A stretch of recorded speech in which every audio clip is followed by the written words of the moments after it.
চরমোনাই সরাসরি শিরক করে, সরাসরি। জামায়াত ইসলামের লোকজন যথেষ্ট শিক্ষিত, পড়াশোনা করে। একমাত্র পড়াশোনা করা রাজনৈতিক দল যদি থাকে সেটা জামায়াত ইসলাম বাংলাদেশে। ভেদে মারফত পড়েন, পড়ে তারপরে সিদ্ধান্ত দেন যে চরমোনাই যারা নেতৃত্ব দিচ্ছে তারা শিরক করছে কি করছে না। আপনি যদি হাত পাখা কর্তৃকে ভোট দেন তাহলে ভোটটা পাবে আল্লাহর নবী। প্রধানমন্ত্রী শেখ হাসিনার কপালে নামাজের দাগ দেখা যায়। তা আমি প্রশ্ন করলাম যে আপনার কপালে তো নামাজের দাগ দেখছি। হুজুর, আমি 7 বছর বয়স থেকে আমি নামাজ পড়ি। কিভাবে?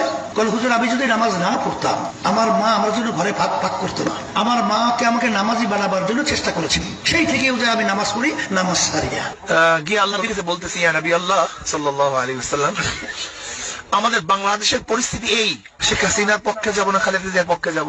আল্লাহ নবী বলতেন, যা তাহলে কি করবে, যেহেতু বড় দুইটা দল, তোরা সবাই শেখ হাসিনার পক্ষে যা।